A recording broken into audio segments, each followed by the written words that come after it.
तो जो चैप्टर 9 है, ठीक है, बहुत इंपॉर्टेंट है। आप बहुत अच्छा स्कोर कर सकते हैं, ठीक है।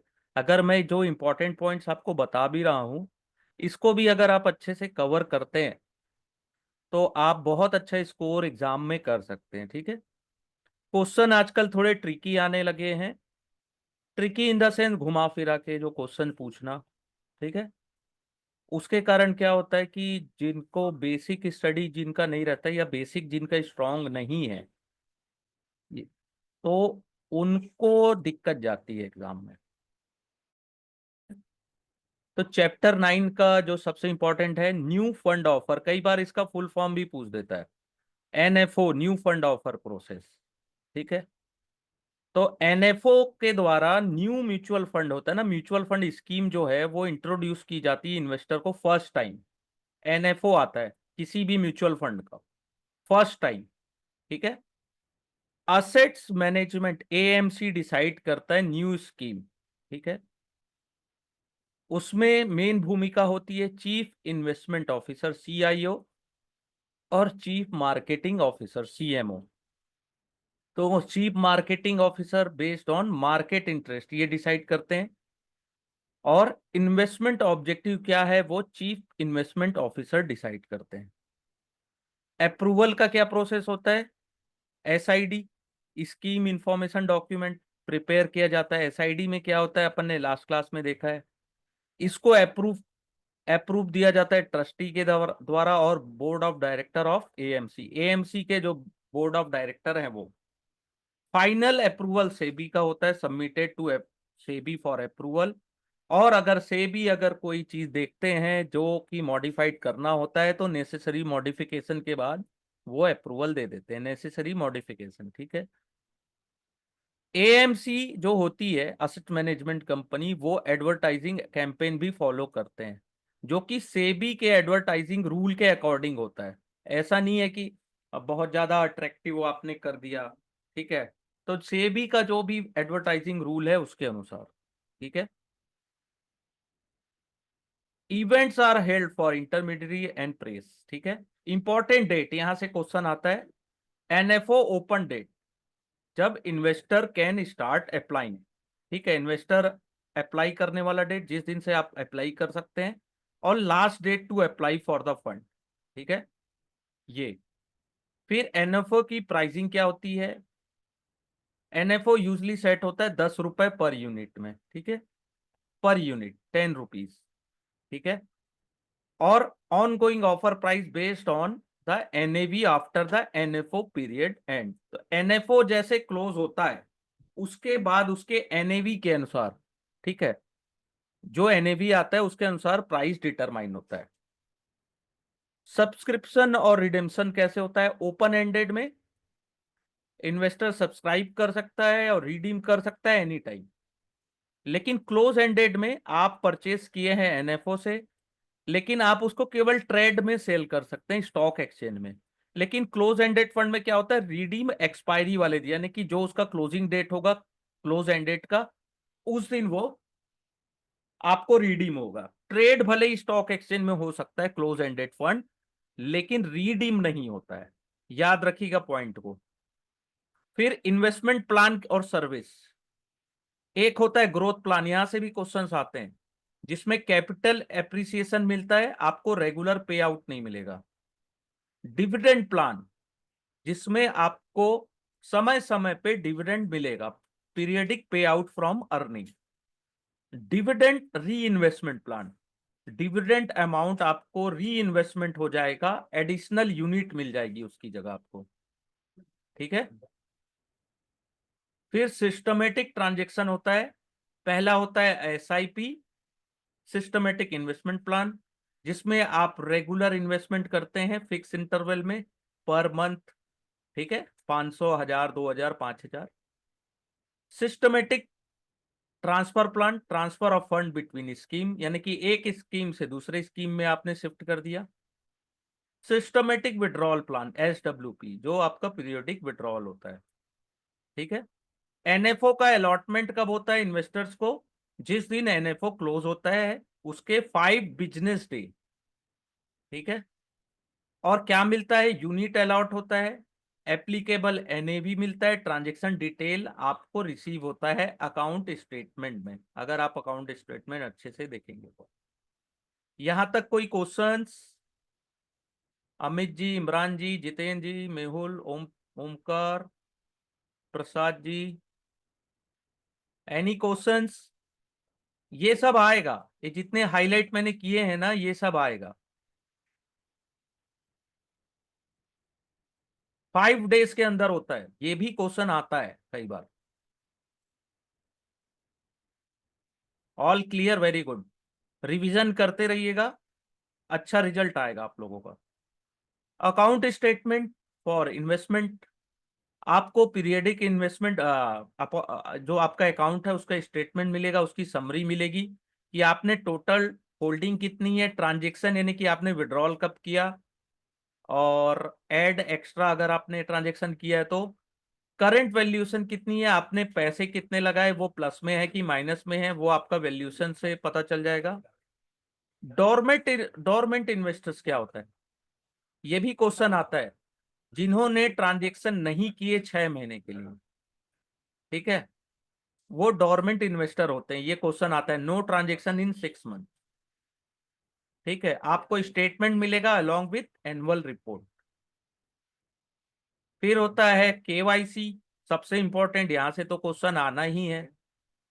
केवाईसी में क्या है आपका, आइडेंटिटी और एड्रेस प्रूफ, आधार, पैन, पासपोर्ट। पैन में याद रखिएगा, एड्रेस प्रूफ नहीं होता है पैन कार्ड, ठीक है।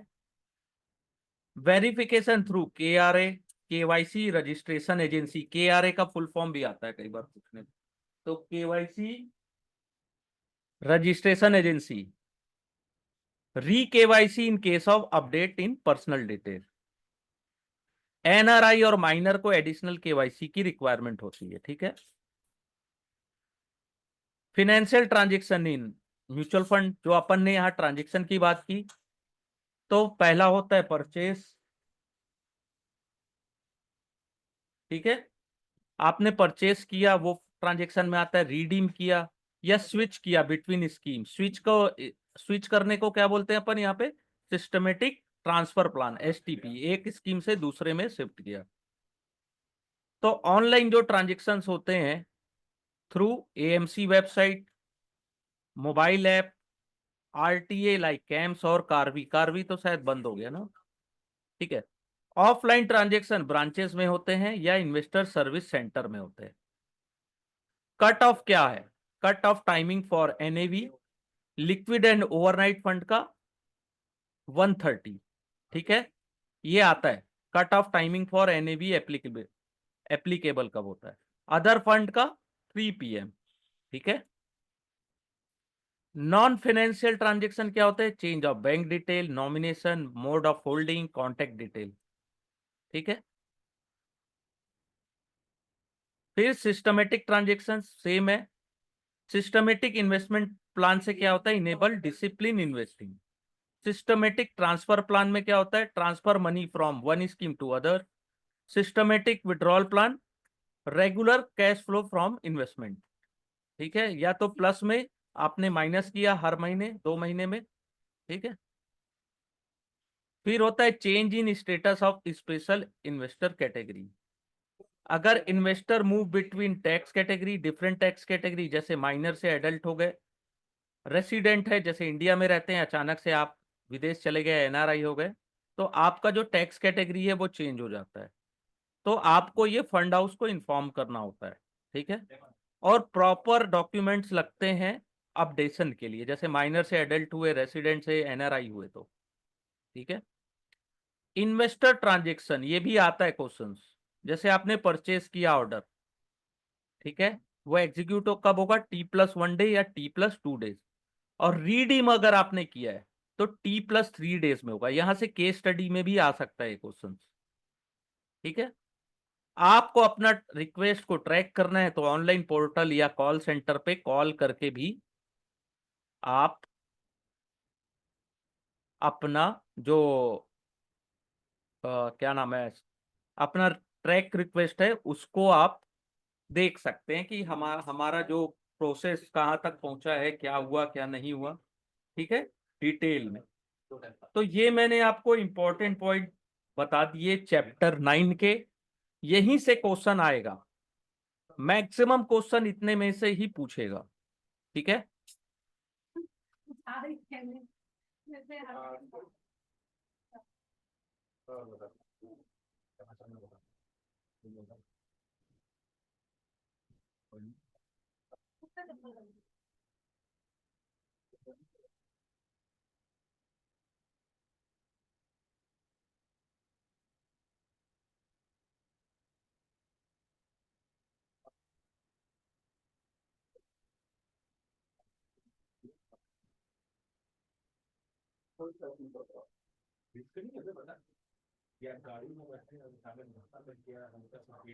अब ये अपन डिटेल में इसको पढ़ते हैं कि ये है क्या, ठीक है, इन्वेस्टर सर्विसेज में, ठीक है। अब ये डिटेल में अपन देख लेते हैं।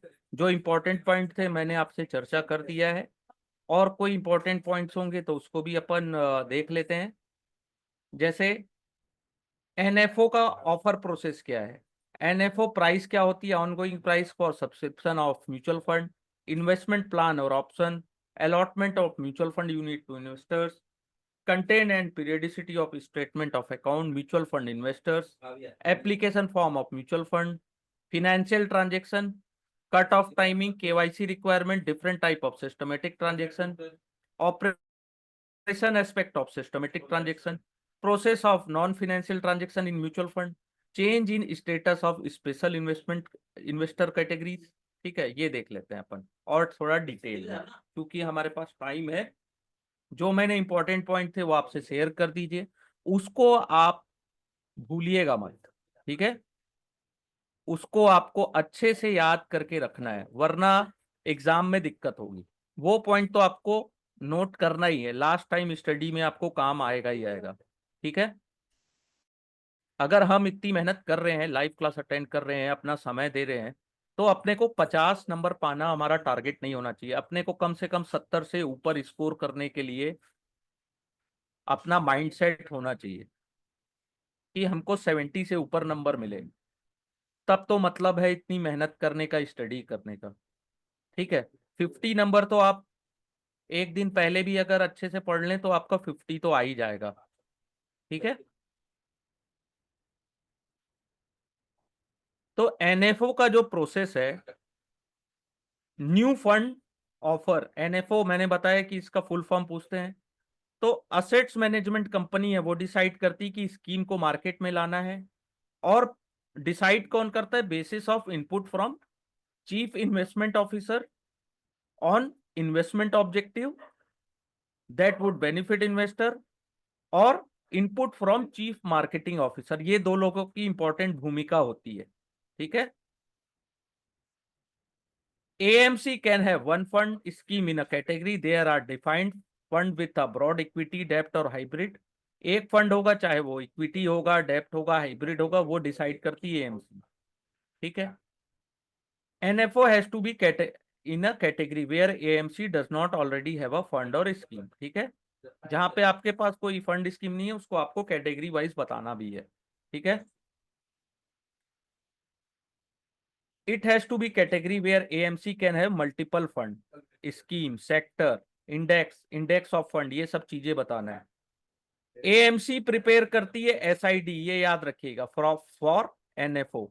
AMC प्रिपेयर करती है स्कीम इंफॉर्मेशन डॉक्यूमेंट SID, और वो अप्रूव कौन करता है, ट्रस्टी और board of director of AMC, ठीक है।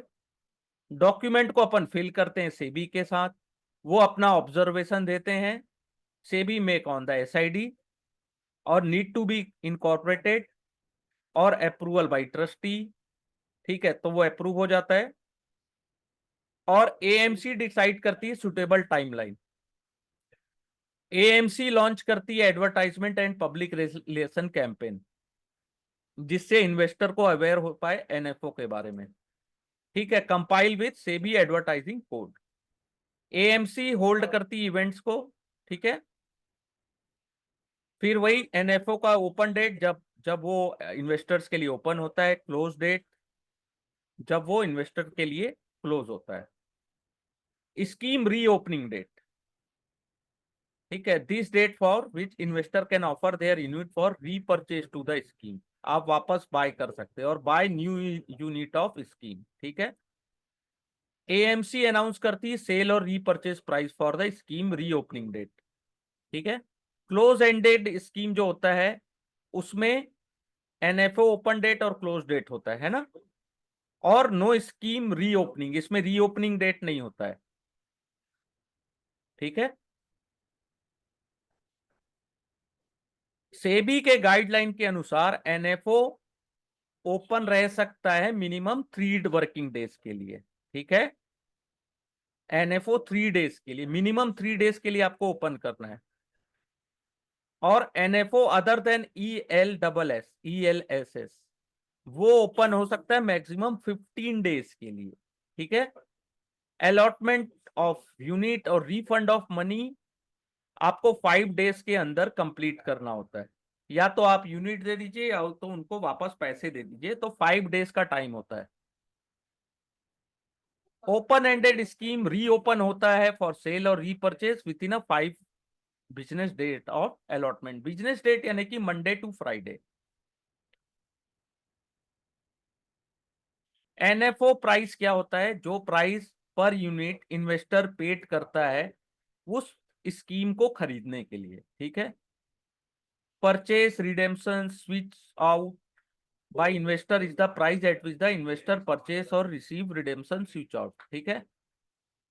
इन्वेस्टर का जो प्लान होता है वो डायरेक्ट और रेगुलर प्लान होता है, ठीक है। एक होता है ग्रोथ वाला प्लान जिसमें या तो आपको डिविडेंड हर आपको पे आउट लेना है, ठीक है। जो मैंने आपको इससे पहले थोड़ा सा डिटेल में बताया था, income distribution cum capital withdrawal पे आउट और income distribution cum capital withdrawal री इन्वेस्टमेंट।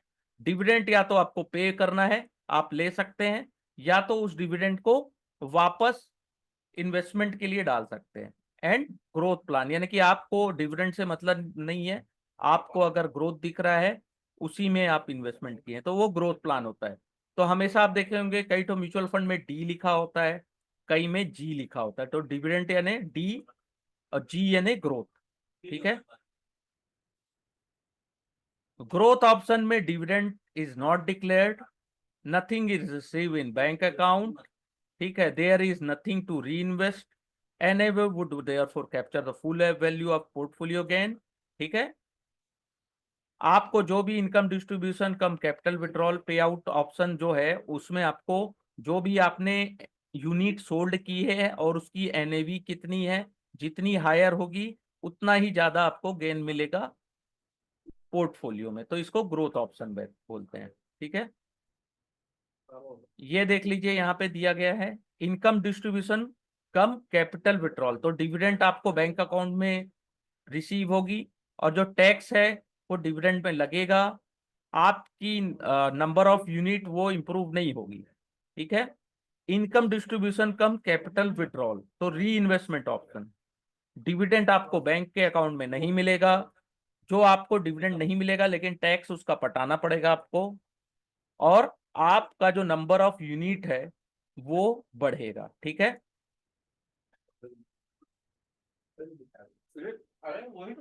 आपका जो भी प्लान है investment option for different investor, जैसे इन्वेस्टर ए बी और सी ये तीनों इन्वेस्ट किए 100 unit of mutual fund scheme, तो मिनिमम एनएवी कितनी होती है? 10 रुपए in the growth. Income distribution cum capital withdrawal पे out and income distribution cum capital withdrawal investment option respectively, ठीक है। तो एनएवी एप्रिसिएट हुई 12 रुपीज, म्यूचुअल फंड ने डिक्लेयर किया डिविडेंड ऑफ 10%, तो डिविडेंड अमाउंट कितना हुआ? 10%, फेस वैल्यू का 10% यानी 1 रुपए आपको डिविडेंड मिल गया, ठीक है। कौन सा इन्वेस्टर है जिसको डिविडेंड मिलेगा? तो जिसने, जैसे 3 इन्वेस्टर्स हैं, तो जिसने डिविडेंड विड्रॉल पे आउट, ठीक है, उसको अगर सेलेक्ट किए हैं उनको डिविडेंड मिलेगा, ठीक है। How many additional unit will be receive, तो जिन्होंने डिविडेंड को वापस से री इन्वेस्टमेंट का प्लान किया है, इन्वेस्टर सी ने किया है, तो उनको वापस से क्या है, 9 यूनिट एक्स्ट्रा मिलेगी, क्योंकि 100 यूनिट अगर 100 रुपए का मिला है तो पर यूनिट 10 रुपए की एक यूनिट थी, तो टोटल 10 यूनिट, और 1 रुपए आपको डिविडेंड मिला, तो 9.09 एडिशनल यूनिट आपको मिलेगी जो री इन्वेस्ट होगी। ठीक है। अलॉटमेंट कैसा होता है, फेस वैल्यू 10 रुपए होती है, याद रखिएगा, मिनिमम यानी इतना तो है, तो अगर ऑप्शन आएगा तो आप 10 रुपए को ही राइट आंसर मान के टिक करेंगे। ठीक है। ऑन गोइंग ऑफर क्या होता है, the price at which unit are sold to a investor as a part of ongoing sale, तो ओपन एंडेड स्कीम में सेल प्राइस होती है। ठीक है। Which in term applicable NAV. ठीक है। Investment amount divided by sale per price would be the number of unit the investor has bought, तो जितना आपने बॉट किया, ठीक है, और कितने रुपए का बॉट किया, तो जैसे एनएवी चल रही है 12 रुपए और आपने 12,000 रुपए का खरीदा, ठीक है, तो आपको टोटल 1000 यूनिट मिलेंगे। ये बहुत इजी क्वेश्चंस होते हैं, इस टाइप के क्वेश्चंस भी आते हैं। ठीक है। राइट इश्यू होता है, price at which the unit are offer is clear at the time of investment, the investment amount divided by right price given the number of unit that investor has bought. It may, however, be noted that right issue, which has common for shares, are less meaningful for unit of mutual fund scheme. तो right issue ज्यादा meaningful नहीं होता mutual fund scheme के लिए, क्योंकि वो shares के लिए ज्यादा लागू होता है। ठीक है। बोनस, बोनस में कुछ नहीं मिलता है इन्वेस्टर्स को, क्योंकि बोनस से तो केवल स्टॉक का प्राइस आधा होता है, यानी कि मान लीजिए 1:2 है, तो जस्ट उसका हाफ हो गया। ठीक है।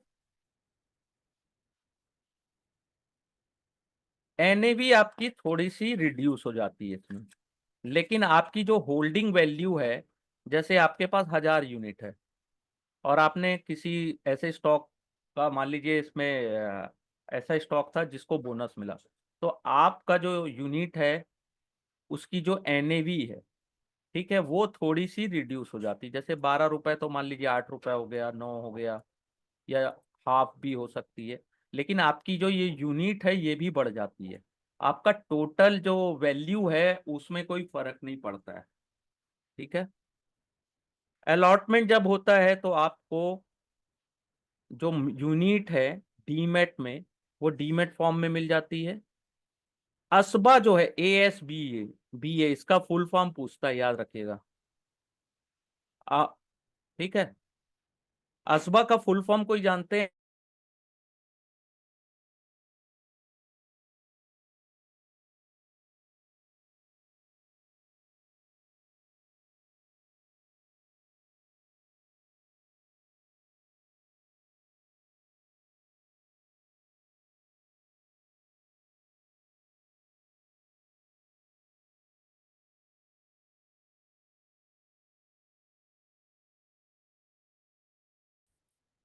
ठीक है, अगर आपका एप्लीकेशन रिजेक्ट हुआ तो आपको 5 दिन में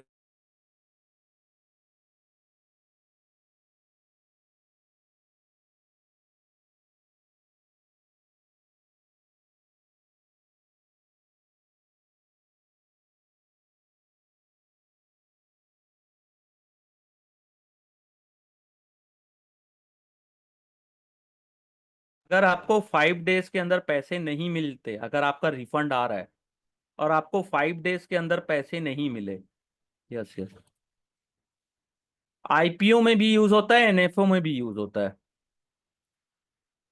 5 डेज में पैसे नहीं मिले तो क्या होगा, आपको 15% इंटरेस्ट पर एनएम के अनुसार डिले पीरियड के लिए आपको पेड किया जाएगा एएमसी के द्वारा। ठीक है। अगर आपने पैसे लगाए और आपको वापस नहीं मिला 5 डेज के अंदर, या आपको एनएफओ नहीं मिला, आपका एप्लीकेशन रिजेक्ट हो गया, तो 5 डेज के अंदर आपको पैसे देने हैं, वरना एएमसी से 15% इंटरेस्ट पे डिले पीरियड के लिए आपको चार्जेस दिया जाएगा। आपको मंथली स्टेटमेंट मिलेगा इन्वेस्टमेंट का, आपने जो सेल किया, रीपरचेज किया या विड्रॉल किया। एनुअल अकाउंट स्टेटमेंट मिलेगा। CAS होता है कंसोलिडेटेड अकाउंट स्टेटमेंट, CAS। आपको हर महीने का पोस्ट के द्वारा या ईमेल के द्वारा स्पेसिफाइड टाइमलाइन के अंदर टाइम टू टाइम ये आपको फाइनेंशियल ट्रांजैक्शन का मिलेगा, प्रीवियस मंथ का कंसोलिडेटेड अकाउंट स्टेटमेंट। ठीक है। अगर आपको ईमेल आईडी में आता है विथ AMC, ओनली CAS मिलेगा ईमेल के द्वारा। ठीक है। और आपको आपका जो इन्वेस्टर का जो आइडेंटिफिकेशन है म्यूचुअल फंड, वो आपके पैन नंबर के द्वारा होगा। अगर आपका पैन नंबर नहीं है तो आपका इंडिविजुअल अकाउंट स्टेटमेंट जो है यूनिट होल्डर का, वो आपको नहीं सेंड किया जाएगा। ठीक है। पैन नंबर के अकॉर्डिंग ही ये सेंड किया जाता है। CAS का बहुत बार फुल फॉर्म पूछता है। ठीक है। AMC के द्वारा आपको मेल में भेजा जाएगा। ठीक है। ईमेल आईडी जो आपकी है। म्यूचुअल फंड में एलिजिबल कौन होते हैं? पहला होता है इंडिविजुअल इन्वेस्टर्स, 18 साल से जिनकी उम्र ज्यादा है। माइनर भी होते हैं, अगर वो लीगली एलिजिबल नहीं है तो इन्वेस्टमेंट थ्रू देयर गार्जियन, अपने गार्जियन के थ्रू इन्वेस्टमेंट होता है। SEBI has modified investment in unit of mutual fund in the name of minor through guardian, stating that payment for reinvestment to any mode shall be accepted from bank account of minor। Bank का account है जो minor का, वहां से payment आप receive करेंगे। Parents और legal guardian of minor, वो ज्वाइंट अकाउंट हो के साथ उनका अकाउंट ज्वाइंट होगा। ठीक है।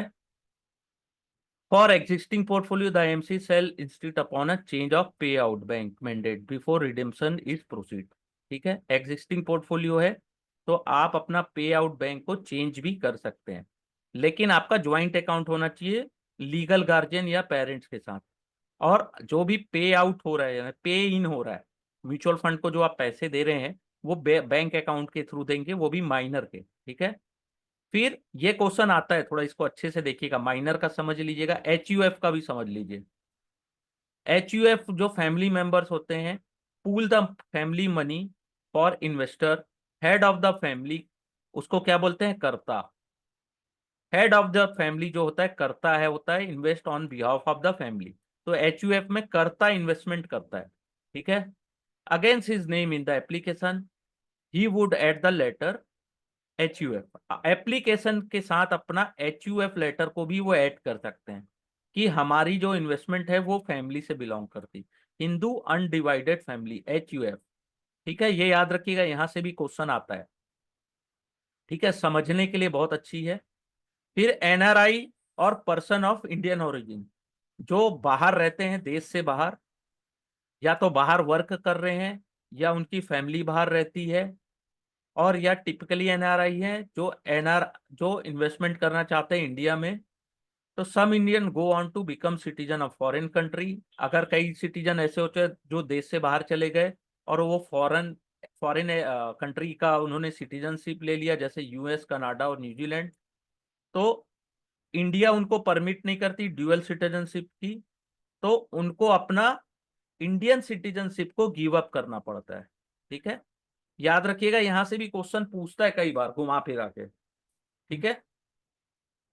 जो भी इंडियन हो, NRI हो, पर्सन ऑफ इंडियन ओरिजिन हो, वो इन्वेस्टमेंट म्यूचुअल फंड में कर सकते हैं। ठीक है। या तो फुल्ली रिपार्सिएशन और नॉन रिपार्सिएशन बेसिस पे। ठीक है। ये भी याद रखिएगा।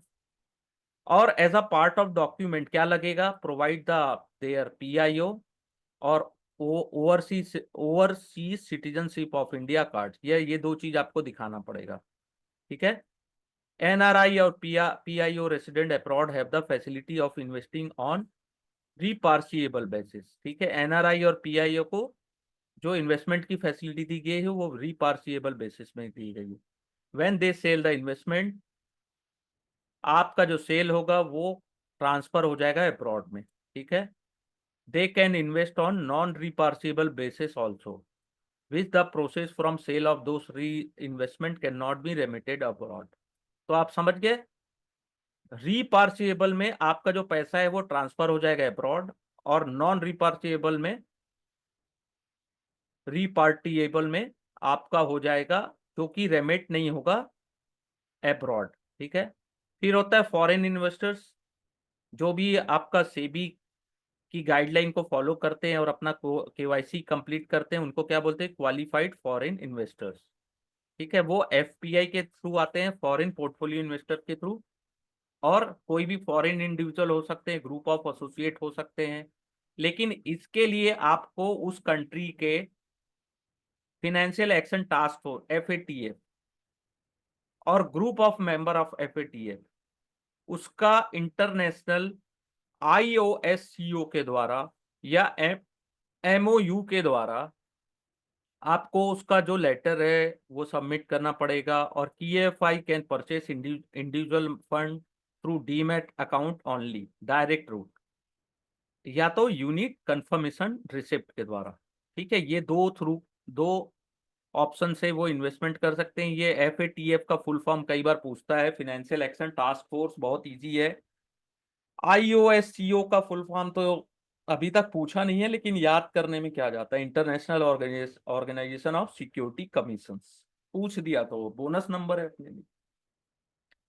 नॉन इंडिविजुअल कंपनी भी इन्वेस्टमेंट कर सकती है जो रजिस्टर्ड है, registered society and cooperative society, trustee of religious and charitable trust, trustee of private trust, partner of partnership firm, association of person of body of individual. ठीक है। Banks, other mutual fund registered with SEBI, FPIs with SEBI registration with SEBI, international multilateral agency जो government of India के द्वारा approve है, army navy air force paramilitary units ये भी कर सकती है, scientific and industrial research organisation भी जो है वो इन्वेस्टमेंट कर सकती है, अगर आप प्रॉपर डॉक्यूमेंट देते हैं तो। Direct plan and regular plan. Direct कई बार डी लिखा रहता है और रेगुलर लिखा रहता है। ठीक है। या तो आप investor have the option to invest directly without routing the investment through the distributors. तो डायरेक्ट प्लान हो गया। Investor mention must mention direct in space provided in application form entering the AMFI registration number ARN। ठीक है। ARN number आपको पता है, आपको मिलता है जब आप एग्जाम पास कर लेते हैं उसके बाद। आप direct plan in the sense ये होता है कि आपने आपने जो इन्वेस्टमेंट किया विदाउट रूटिंग, आपने जो डिस्ट्रीब्यूटर है उसके थ्रू प्लानिंग नहीं ली। ठीक है। तो आप डायरेक्ट लिख सकते हैं। आप वहां पे ARN नंबर ना लिखें, लेकिन ARN अगर नंबर आता है तो ARN जिसका है उनको जो भी कमीशन है वो मिलती है। ठीक है। अगर इन्वेस्टमेंट डिस्ट्रीब्यूटर या एडवाइजर के थ्रू हुआ तो वो रेगुलर प्लान में आएगा। उसमें आपको ARN नंबर या RIA नंबर जो है वो आपको मेंशन करना होता है। यूनिट होल्डर इंफॉर्मेशन, तो यहाँ पे आपको क्या इंफॉर्मेशन देनी है। A mutual fund investment can have a three holders. All holders must be investor eligible to invest in a mutual fund. तो the folio is created in the name of first holder, जो पहला नाम होता है उसके नाम से folio generate होता है। Benefit of investment such as dividend, redemption payment and tax benefit go to the first holder। तो पहला नाम जिसका होता है उनको टैक्स बेनिफिट और रिडेम्पशन, जो रिडीम होने के बाद पेमेंट या डिविडेंट है वो रिसीव होता है जो फर्स्ट होल्डर जिनका नाम पहले लिखा रहता है। ठीक है। इंफॉर्मेशन आप में आपको name, nationality, identity proof, KYC compliance सब चीज बताना पड़ता है, सिग्नेचर। अगर आप एफपीआई एनआरआई हो पीआईओ है तो आपको ओवरसीज एड्रेस भी प्रोवाइड करना होता है। ये भी क्वेश्चन कई बार आया है। ठीक है। तो इसको भी ध्यान से देखिएगा। इतना डिटेल में पढ़ाना कोई इजी काम तो है नहीं। तो कम से कम अगर मैं रिकॉर्डिंग शेयर करता हूँ तो उसको आप अपने दोस्त यारों से शेयर कर दीजिए, ठीक है। व्यू में तो मेरी कोई कोई कमाई होनी नहीं है, 10 50 100 व्यूज में कम से कम लोगों को हेल्प मिल जाए, और 2 4 लाइक कर दिया करो कि मेरे को भी थोड़ी एनर्जी बन जाए कि और डिटेल में मैं आप लोगों को और 3 4 क्लासेस और ज़्यादा पढ़ा सकूं। तो रिकॉर्डिंग शेयर करता हूँ तो उसमें आप लोग चाहें तो लाइक शेयर कर सकते हैं, नहीं करेंगे तो भी कोई बात नहीं है। माइनर कौन होता है? जो 18 साल से नीचे होते हैं, लेकिन आपको गार्जियन के साथ उनका केवाईसी और आपको गार्जियन का केवाईसी और पैन सब चीजें और फॉर्मेलिटी देनी पड़ती है, ठीक है। गार्जियन कौन होते हैं? नेचुरल पेरेंट्स और कोर्ट अपॉइंटेड लीगल गार्जियन भी होते हैं, ठीक है। या तो नेचुरल रिलेशनशिप है या लीगल गार्जियनशिप है, ठीक है। इससे भी कई बार क्वेश्चन पूछा है। Date of birth of minor has to be provide in the application form and the proof of age of minor investors has to be given along with the application. तो आपको डेट ऑफ बर्थ बतानी है और proof of as भी देना है, ठीक है। An investment for a minor can not have joint holders attaining maturity. जो मैच्योरिटी अटेंड करने वाले, ठीक है। The information of erstwhile minor investor has to replace that of guardian. KYC, PAN signature attested by bank, bank account detail are updated in folio. Guardian can no longer operate the folio. ठीक है। The account will be frozen for operation till the change of status of erstwhile minor is updated. यानी minor से आप major हो रहे हो तब। POA power of attorney क्या होती है? फोलियो को ऑपरेट करना है तो आपको power of attorney require the POA holder issue to comply with KYC and PAN requirement. Certification copy of POA submitted to mutual fund before the holder can operate the folio.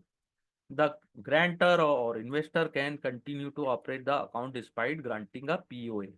ठीक है। यहां से भी question आ सकता है, KYC detail में आपको क्या क्या चीजें देनी है। फटका और CRS डिटेल। तो फटका का फुल फॉर्म है FATCA, foreign account tax compliance act, FATCA फटका। कॉमन रिपोर्टिंग स्टैंडर्ड CRS, इसमें आपको city of birth, country of citizenship, nationality, tax tax regime कैसा है, रेसिडेंशियल है कि कंट्री ऑफ बर्थ क्या है, ये सब भी प्रोवाइड करना पड़ता है। ये बहुत इंपॉर्टेंट है, इसको ना अच्छे से देख लेना, क्वेश्चन आएगा ही आएगा। फटका का फुल फॉर्म पूछता है। अभी मैंने FATF का बताया था आपको, ये फटका का भी याद रखिएगा। और कॉमन रिपोर्टिंग स्टैंडर्ड CRS, ठीक है। अगर थोड़ा सा भी कॉमन सेंस लगाएंगे तो ये सब चीजें बहुत इजी है।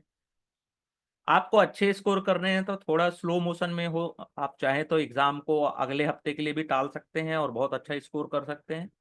डिपेंड करता है कि आपको फास्ट ट्रैक में भागना है कि स्लो ट्रैक में भागना है। नॉलेज लेते हुए जाएंगे ना तो एक अलग ही पर्सनालिटी उभर के सामने आती है। वरना सेल म्यूचुअल फंड सेल करने वाले और प्री LIC या इंश्योरेंस सेल करने वाले तो बहुत हैं, लेकिन जानकारी होने के बाद और सामने वाले को कन्विंस करने की जो पावर है वो आपको डेवलप होगी जब आपका नॉलेज बढ़ेगा, ठीक है। इन्वेस्टमेंट डिटेल, आपका स्कीम कौन सा है, प्लान कौन सा है, ऑप्शन क्या लिया है, पे आउट ऑप्शन क्या है, ये आपको एप्लीकेशन जब आप बना रहे हैं उस समय आपको चॉइस करना है। Each scheme offer regular plan, ठीक है, और डायरेक्ट प्लान, ठीक है। डायरेक्ट प्लान जिसमें आपने किसी का असिस्टेंट, डिस्ट्रीब्यूटर का असिस्टेंट नहीं लिया है। रेगुलर में आप नहीं, रेगुलर में आपने डिस्ट्रीब्यूटर के थ्रू आप आए हैं, डायरेक्ट प्लान में आप डायरेक्ट आए, ठीक है। Expense ratio for regular plan is higher. Regular plan में एक्सपेंस रेशो हायर होता है क्योंकि डिस्ट्रीब्यूशन कॉस्ट आपको देना पड़ता है या इस कमीशन देनी पड़ती है, ठीक है। दो स्कीम होती है, ग्रोथ प्लान होती है या तो distribution cum capital withdrawal dividend option होता है, ठीक है। Distribution cum capital withdrawal option में ऑफर टू अ पे आउट एंड री इन्वेस्टमेंट, वही मैंने बताया ना। कि आपको डिविडेंड मिला, आपने उसको री इन्वेस्टमेंट कर दिया। यूनिट होल्डिंग ऑप्शन, या आप अपने डीपी में उसको रखेंगे, ठीक है। उसके लिए आपको बेनिफिशियरी अकाउंट, नेम, आईडी, ये सब चीजें लगती है। नॉमिनेशन सबसे कंपलसरी है। As per new SEBI rules, mutual fund unit of after September 30, 2023 either provide nomination or opt out for nomination by providing a signed declaration. या तो आप नॉमिनेशन करना चाहो तो ठीक है, नहीं करना चाहो तो ऑप्ट आउट कर सकते हैं। ये भी एक नया रूल आया है। मिनिमम इन्वेस्टमेंट कितनी होती है, ये एसआईडी में रहता है, लास्ट क्लास में अपन ने देखा है, और केआईएम में भी अवेलेबल होता है। एसआईडी और केआईएम में मिनिमम एप्लीकेशन अमाउंट हायर हो सकता है इनिशियल इन्वेस्टमेंट में, ठीक है। फाइनेंशियल ट्रांजेक्शन, इनिशियल परचेस हुआ तो वो एक ट्रांजेक्शन हुआ आपका, एडिशनल परचेस किए तो वो भी एक ट्रांजेक्शन में काउंट हुआ, रीपरचेस किए वो भी एक काउंट हुआ। इसको डिटेल में पढ़ लीजिएगा। स्विच किया आपने एक स्कीम से दूसरे स्कीम, ठीक है। ऑनलाइन ट्रांजेक्शन के थ्रू भी आप कर सकते हैं। Payment mechanism for mutual fund, online भी कर सकते हैं, इंटरनेट बैंकिंग के द्वारा भी कर सकते हैं। इसको अच्छे से पढ़ लीजिएगा, कुछ क्वेश्चन यहाँ से भी आ जाए। मोबाइल बैंकिंग के द्वारा, या स्टॉक एक्सचेंज प्लेटफॉर्म के द्वारा, या एमएफयू के द्वारा, यूपीआई के द्वारा भी होता है, ठीक है। Application supported by block block amount, ये फुल फॉर्म पूछता है, ठीक है। एनएफओ में असबा होता ही होता है, ठीक है। Aadhaar enable payment service, Aadhaar enable payment service allow bank to bank transaction using the Aadhaar number of the customer. आप आधार के द्वारा बैंक टू बैंक ट्रांजेक्शन कर सकते हैं, जितने भी आधार नंबर, जितने भी बैंक अकाउंट में आपका आधार नंबर लिंक है। और अकाउंट होल्डर कैन विड्रॉल और deposit cash and transfer money to another account link to Aadhaar number, ठीक है। एईपीएस में आपको फिंगरप्रिंट्स लगेगा as the password to authorise transaction, आपको जो भी ट्रांजेक्शन करने हैं उसको ऑथराइज करने के लिए, ठीक है।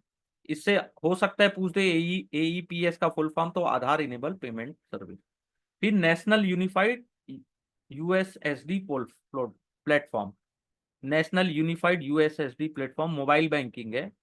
इसमें *999# को डायल करने से आपको बैंक अकाउंट का transaction, payment, check balance, fund transfer और मिनिमम मिनी स्टेटमेंट, ये सब चीजें आपको मिल सकती है, ठीक है।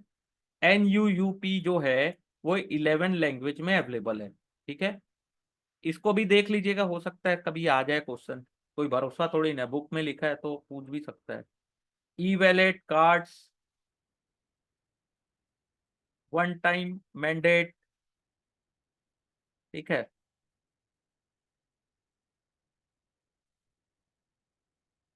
आप चेक और डिमांड ड्राफ्ट के द्वारा भी बाय कर सकते हैं म्यूचुअल फंड। ये थर्ड पार्टी का जो ट्रांजेक्शन है उसका जो डिटेल है इसको पढ़ लीजिएगा, चैप्टर 9.1 में दिया है बॉक्स में। नॉलेज थोड़ा आपका और इम्प्रूव हो जाएगा। कैश पेमेंट भी कर सकते हैं क्या? नहीं, कैश पेमेंट नहीं कर सकते आप।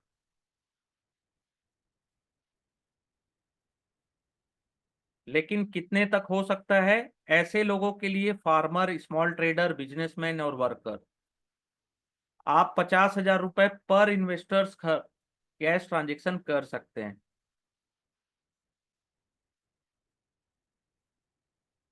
चेक पर यूनिट कब मिलेगा मीन्स?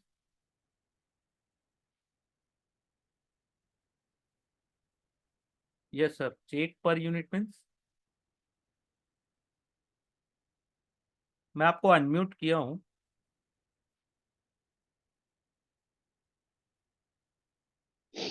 सर नमस्कार। नमस्ते सर।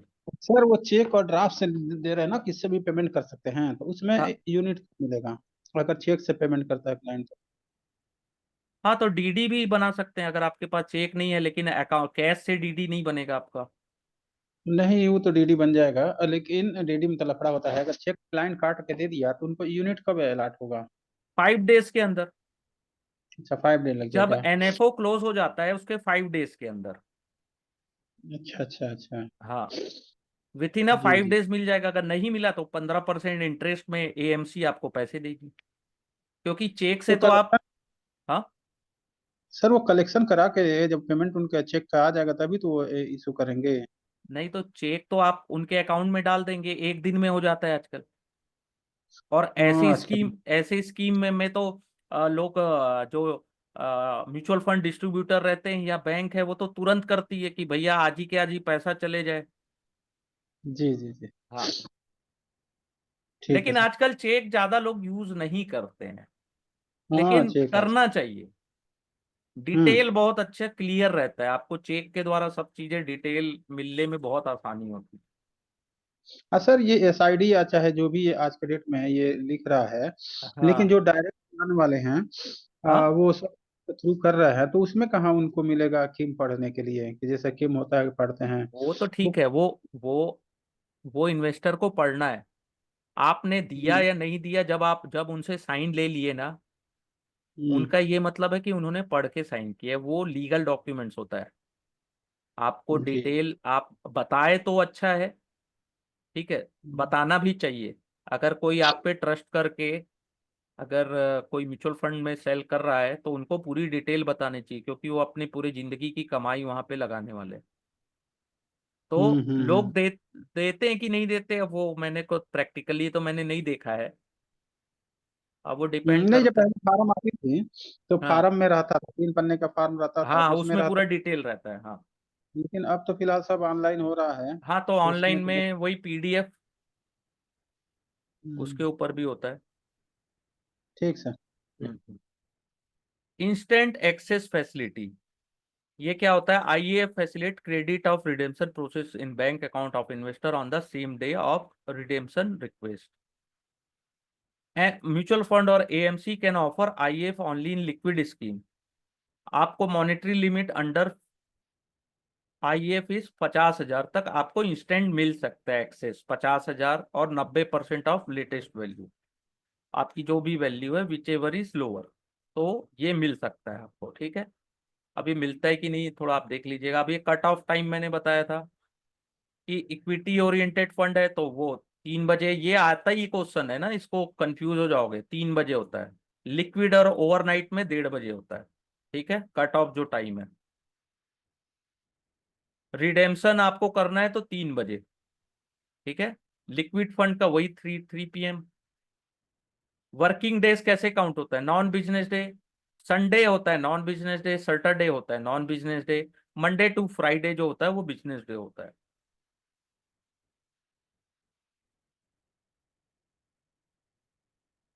एक इन्वेस्टर है, उन्होंने मंडे को बाय के लिए सबमिट किया इक्विटी म्यूचुअल फंड में 3 lakh rupees.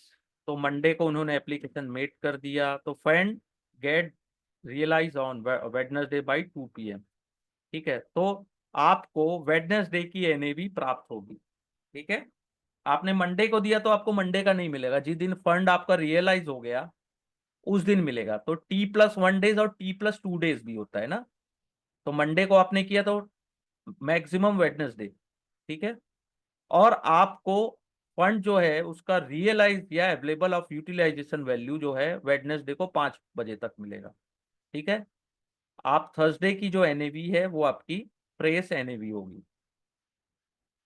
Realise NAV Wednesday की हुई। ठीक है, लेकिन जो न्यू आपका एनएवी स्टार्ट होगा वो थर्सडे से होगा। इसको देख लीजिएगा, ये भी थोड़ा सा बढ़िया है सीखने के लिए। अगर आपने इन्वेस्टमेंट किया लिक्विड फंड में मंडे को, तो फंड आपका कब रियलाइज हो गया? 1 बजे मंडे को। ठीक है, और it will be Sunday NAV, तो संडे की एनएवी आपको मिलेगी। It will get realize by 3 PM on Monday, और it will be Tuesday NAV if we get realize by 10 AM on Wednesday. ठीक है, तो लिक्विड फंड का थोड़ा सा अंतर है, इसको देख लीजिएगा। जैसे मंडे को किए तो संडे की एनएवी मिल रही है, और और आपको रियलाइज कब होगा? मंडे को 3 बजे। और ट्यूसडे को आपने किया, यानी कि वेडनेसडे को आपको, ट्यूसडे को आपने किया, it will be Tuesday NAV अगर वो 10 बजे रियलाइज हो रही है सुबह वेडनेसडे को। ठीक है, तो ये देख लीजिएगा, थोड़ा सा कंफ्यूजिंग है। टाइम स्टॉम्पिंग, केवाईसी रिक्वायरमेंट मैंने बता दिया है। केआरए का फुल फॉर्म होता है KYC registration agency. KYC document में परमानेंट अकाउंट नंबर लगता ही लगता है, जिसमें फोटो लगे रहे।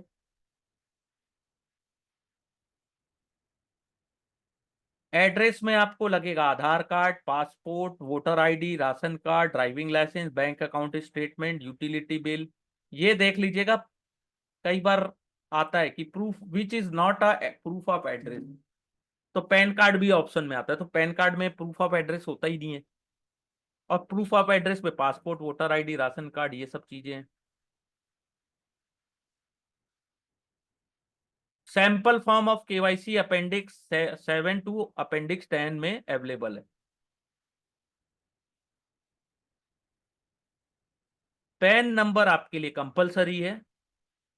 माइक्रो एसआईपी में एक्सेम्पशन किया गया है, जहां पे एनुअल इन्वेस्टमेंट जो है आपका 50,000 से कम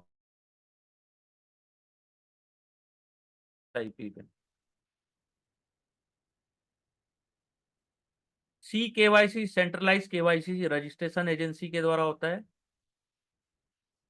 सेबी का एक इंस्टीट्यूट है, ठीक है, केवाईसी प्रोसेस होता है सी केवाईसी के द्वारा, जो कि बेनिफिशियल है इन्वेस्टर्स के लिए।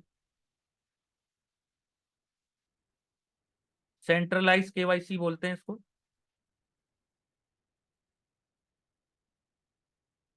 ई केवाईसी सर्विस आपको यूआईडीएआई के द्वारा भी मिलता है। इसका फुल फॉर्म देख लीजिएगा, unique identification authority of India. E KYC यानी सिस्टम में या ओटीपी या अपना थंब इम्प्रेशन देके भी कर सकते हैं।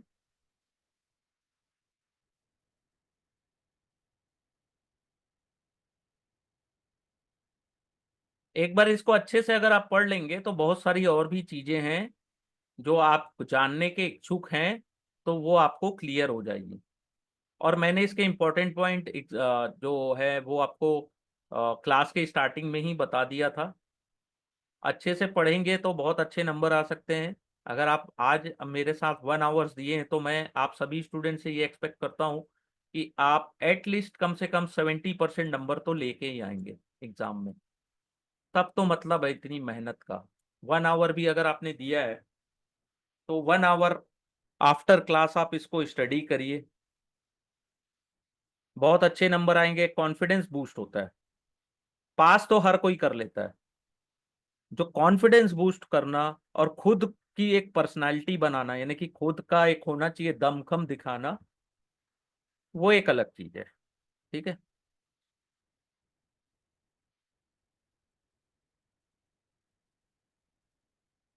तो जो मैंने इंपॉर्टेंट चीजें बताई है उसको भी देख लीजिएगा, साथ में इस चैप्टर को अच्छे से पढ़िएगा। इस चैप्टर को अगर आप पढ़ेंगे ना, तो बहुत सारे चैप्टर्स आपको बहुत हल्के लगने लगेंगे। ठीक है,